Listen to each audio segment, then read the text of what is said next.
आंखों से आंसू निकल पड़े। देवी, आज पता चला है एक संतान के लिए तुम मरने को आई हो, लेकिन हम तुम्हें मरने नहीं देंगे। झोली में हाथ डाला और हाथ डाल करके फल निकाला और वह फल सुनीति को दिया। हे लड़की, बाबा ये फल खा लेना। फल से क्या होगा? बालक होगा, बालक। क्या झूठ कह रहे हो तुम? झूठ नहीं कह रहे। लड़की, तेरी गोदी में खिलौना गया जाएगो घर लौट जाइए। गोदी में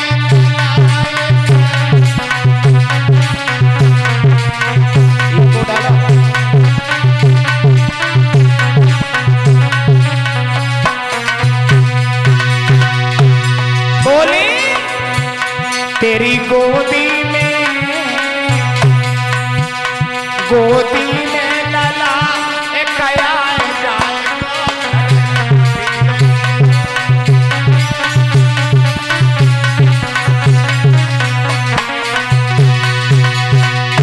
देवी।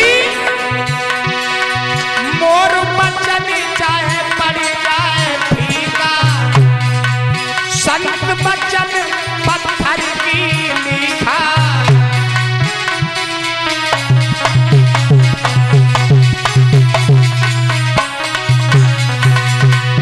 देवी,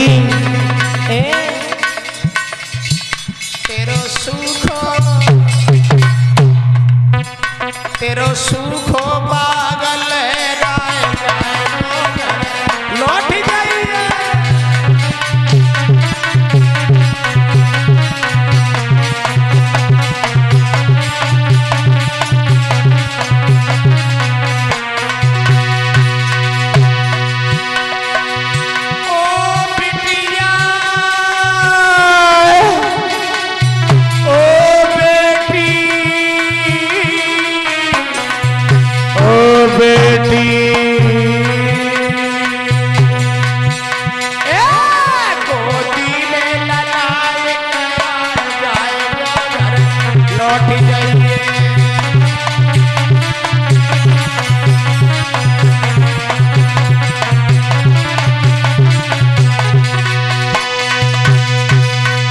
प्यारे भक्तों, नतीजा ये हुआ, सुनीति मैया ने वो फल ले लिया माताओं, और फल लेकर के सुनीति जो रहे परीक्षित जी लौट आती हैं। झोपड़ी में आकर के मैया ने फल को ग्रहण किया है। समय धीरे धीरे आगे बढ़ा है।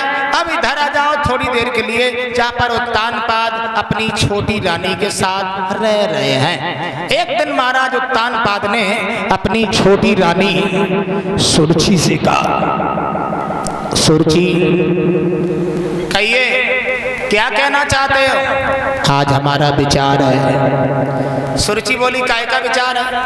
तुम्हारा रोज रोज विचार ही बनता रहता है। शिकार को जा रहे हैं। सुरुचि कहने लगी, तुम शिकार का बहाना करके झोपड़ी की ओर जा रहे हो, माँ की ओर मत देखो। समझ गई। उत्तानपाद बोले, पागल हो गई। सुरुचि बोली, पागल मैं नहीं, पागल तुम हो गए। तुम घोड़े पर शिकार खेलने के लिए रोज चल देते हो सवार होके। ये आंखें ना निकालो, समझ गए? यही रहो, मैं नहीं जाने दूंगी कभी। उत्तानपाद बोले, बिना मतलब की बात, कसम खाता हूं मैं झोपड़ी की ओर कभी नहीं जाऊंगा। सुरुचि बोली, तो जल्दी आना लौट के। उत्तानपाद घोड़े पर सवार हुए और सवार होकर के चल दिए। अरे दीनी घोड़ा में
महाराज को हिरन दूर लेके चला गया।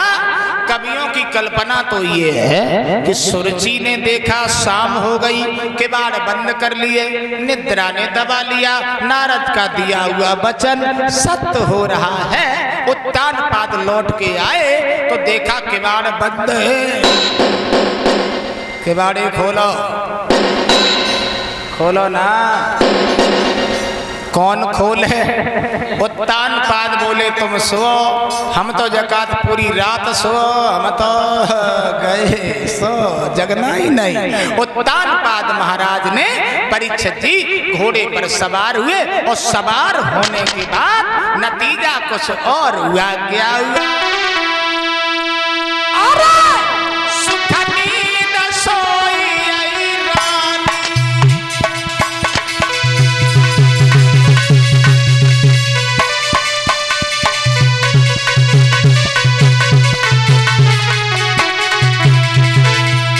लाला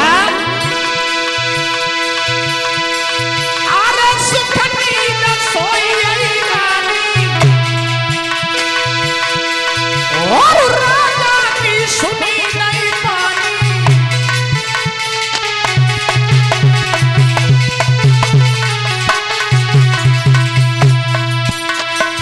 अरे उन्हें ख्याल सुनी थी को और तुरंत आई घोड़ा।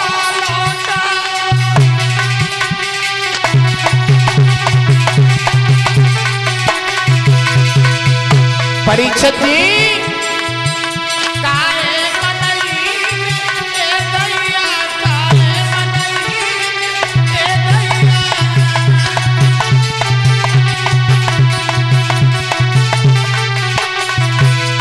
राघवेंद्र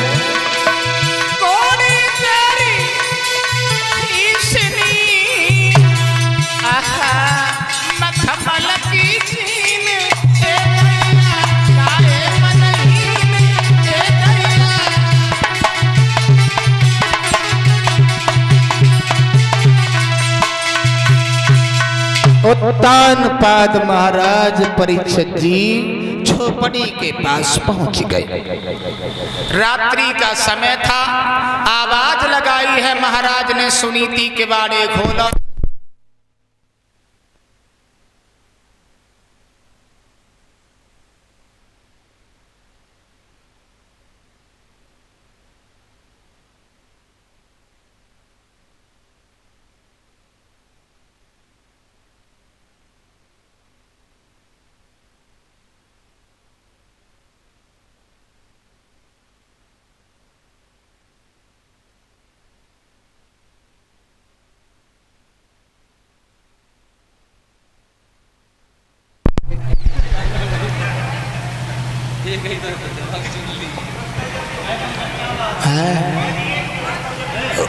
एक रोज आई तो बड़ी मुसीबत है मारा। बोले वृंदावन बिहारी लाल की। सुनीति ने किवाड़ खोले, महाराज उत्तानपाद का हाथ पकड़ा और सुनीति मैया अंदर ले जाती हैं। कवियों की कल्पना तो ये है, कुछ समय महाराज झोपड़ी में रुके हैं, मुर्गा ने आवाज लगाई, उत्तानपाद खड़े हुए।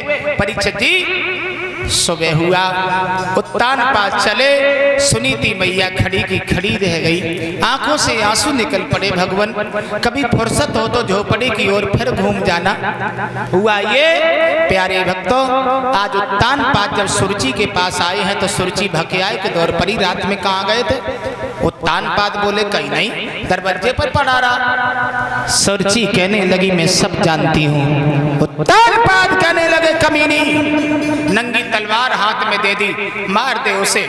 अगर तुझे तसल्ली नहीं है टुकड़े टुकड़े करके उसे नदी में बहा दे। महाराज की बंदर घुड़की काम कर गई। उत्तानपाद का हाथ पकड़ के मैया अंदर ले गई।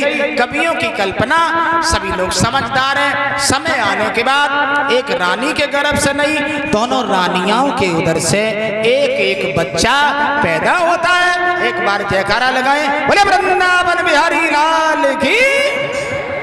आंगन में बधाई पड़ती है तो हम आप भी ताली बजाते हुए बोल लीजिए सभी लोग। माताएं बहनाएं बड़े भाव से बोले। उत्तानपाद महाराज के आंगन में बधाई पड़ रही है। एक बच्चे की खुशी में एक बालक नहीं था, अब तो दो दो बालक हैं। आइए ताली बजाते हुए बोले कि बारिशी उमरिया और धांधी सी चुनरिया गजब कर गई, आए ब्रज की राधा गजब कर गई, आए ब्रज की राधा।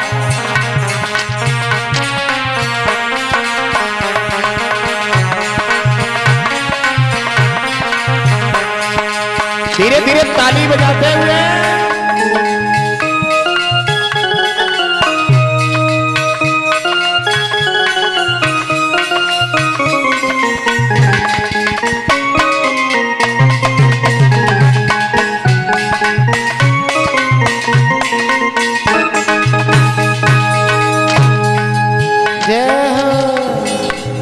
बोले सभी लोग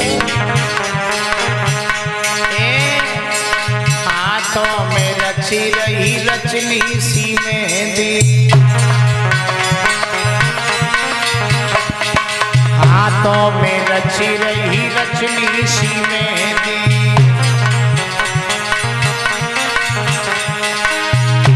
ए रचनी सी मेहंदी, हाँ रचनी सी मेहंदी।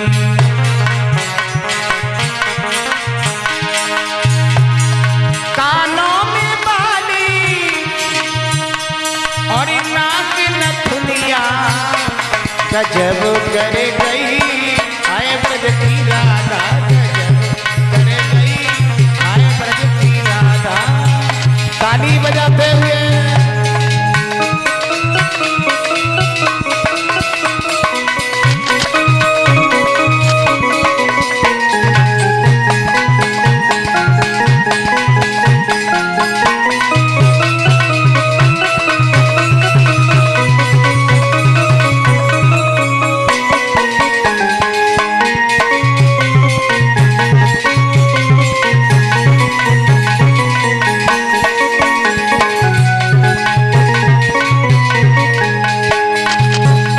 बोले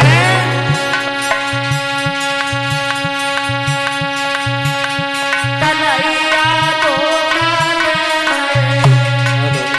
अब हूँ न लौटे मदन गोपाल,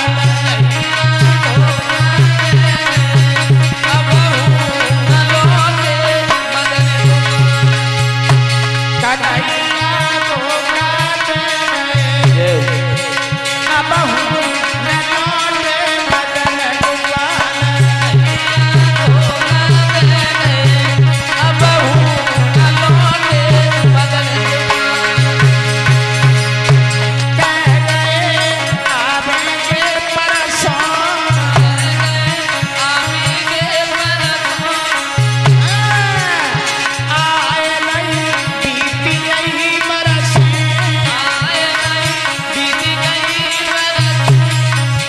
आप लोग ताली तो बजा दो।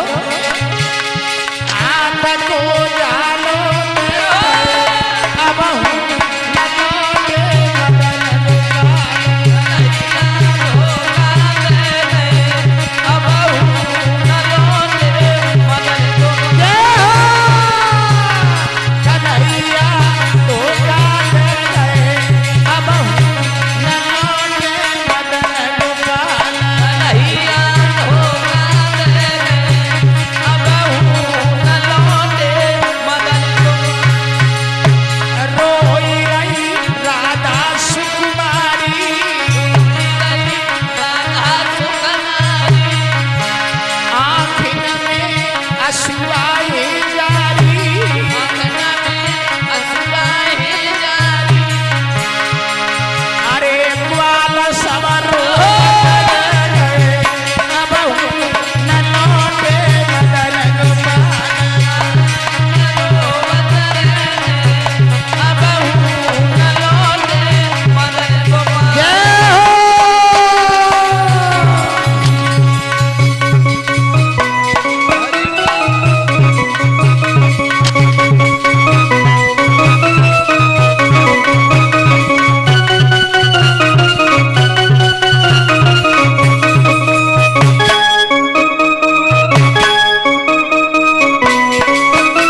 सुर